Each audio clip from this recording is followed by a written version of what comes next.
कभी कभी हमारा माजी हमारा पीछा नहीं छोड़ता। कुछ गुनाह ऐसे होते हैं जो वक्त के साथ नहीं बल्कि सच्चाई के सामने आने से मिटते हैं। ये कहानी है आयशा की, जो एक नेक सीरत दीनदार लड़की थी, मगर उसके माजी में एक ऐसा राज दफन था जिसने उसकी जिंदगी को एक खौफनाक डरावने ख्वाब में बदल दिया। ज़ैनब, वो जिसने हमेशा आयशा पर भरोसा किया, वो जिसका जुर्म सिर्फ इतना था कि वो मोहब्बत में सच्ची थी। मगर फिर ऐसा क्या हुआ कि आयशा के ही हाथों इसकी जिंदगी खत्म हो गई। मगर सच्चाई कभी नहीं छिपती। वो वक्त आ पहुंचा था जब आयशा को अपने गुनाहों का हिसाब देना था। क्या वो अपने की पर पछताएगी? क्या ज़ैनब की रूह को इंसाफ मिलेगा? और हमजा, जो सच्चाई से नावाकिफ था, जब सब कुछ जान लेगा तो क्या वो आयशा को मुआफ कर पाएगा? ये कहानी नहीं, एक ऐसा राज है जो पर्दा उठने के बाद सब कुछ बदल कर रख देगा। तो देखिए इस कहानी को आखिर तक, क्योंकि अंजाम वो नहीं जो आप सोच रहे हैं। एक छोटे से गांव की है जहां सादगी और खुलूस हर दिल में बसा था। सरसब्ज खेत, मिट्टी के कच्चे घर और मस्जिद के बुलंद मीनार इस गांव की पहचान थे। यहाँ की गलियों में सुबह होते ही बच्चों की हंसी गूंजती, औरतें घरों के आंगन में चुकी पैसते और मुर्द खेतों में काम में मसरूफ हो जाते। इन्हीं गलियों में आयशा रहा करती थी, एक नेक दिल और इबादत गुजार लड़की जो हर किसी की मदद के लिए तैयार रहती।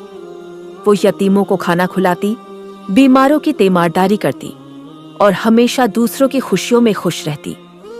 गांव की सब औरतें उसे नेक बख्त समझती थीं और हर माँ ऐसी बहू की ख्वाहिशमंद थी।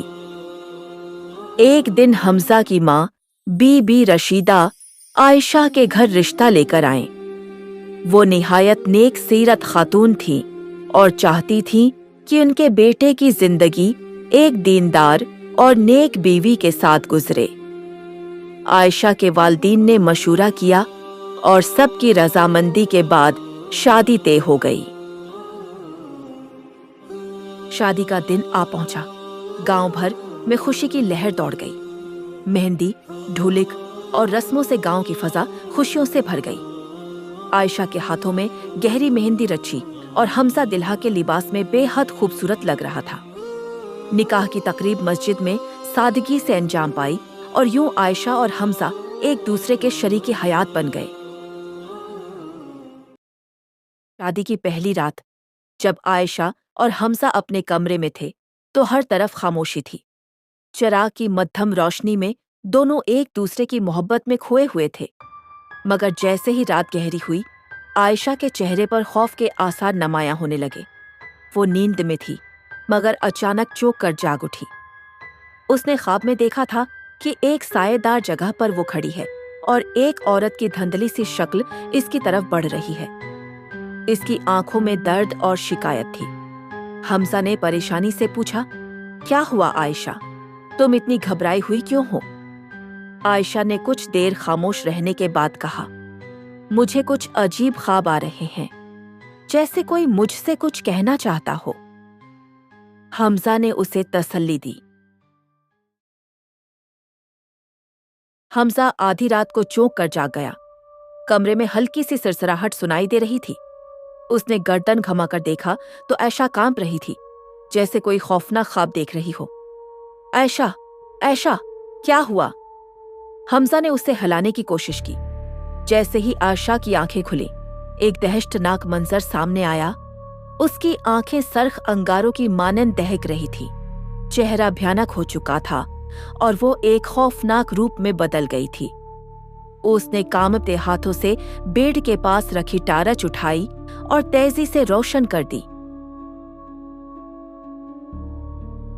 ये सिलसिला कई दिनों तक जारी रहा, हती कि ये इस कदर बढ़ गया कि आयशा झगड़िलो बन गई। वो जब कुरान पढ़ने बैठती थी तो कुरान नहीं पढ़ सकती थी और नमाज पढ़ने के लिए खड़ा ही होती थी तो नमाज नहीं पढ़ सकती थी। एक दिन तो ऐसा हुआ कि वो नमाज पढ़ते पढ़ते गिर गई। फिर हमजा ने फैसला किया कि उसको बाबा जी की दरबार लेकर जाएं। फिर अगले रोज दोनों बाबा के दरबार जाते हैं। यहाँ बाबा दूसरे लोगों के साथ बातें कर रहे होते हैं। आयशा उसको अपनी मजबूरी बताती है, अपना मसला बताती है और रो पड़ती है। इसी दरबार के अंदर ही आयशा को एक साया नजर आता है जो उसको देख रहा होता है। बाबा इनको कहता है कि ये मसला किसी जिन वगैरह का नहीं, बल्कि ये मसला तुम्हारे माजी से जुड़ा है। फिर आयशा के सामने माजी के वो सारे मंजर आना शुरू हो जाते हैं जो वो उसने किए थे। आयशा और ज़ैनब दो बहुत अच्छी दोस्त थीं और वो इसी गांव में रहती हैं। ज़ैनब को एक लड़के से प्यार हो जाता है जो आयशा बिल्कुल भी बर्दाश्त नहीं कर सकती थी।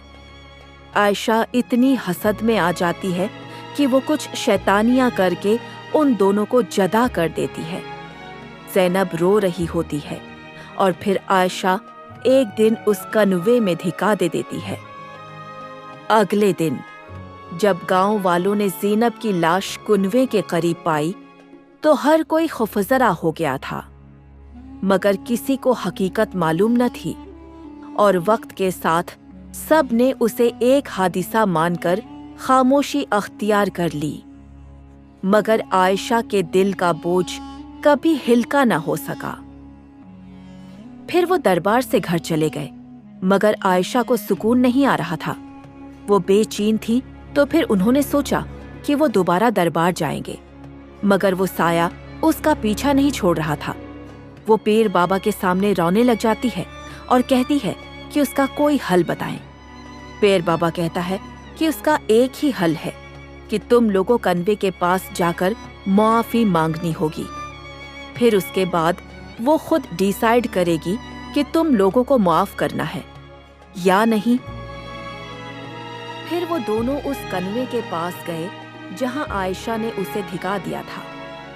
वहां जाकर वो दुआ करते हैं और उसके बाद आयशा की रूह को सुकून मिल जाता है। फिर जब दुआ कबूल हो जाती है तो उसके बाद हमजा और आयशा एक साथ रहते हैं और ज़ैनब की रूह खुश होके चली जाती है।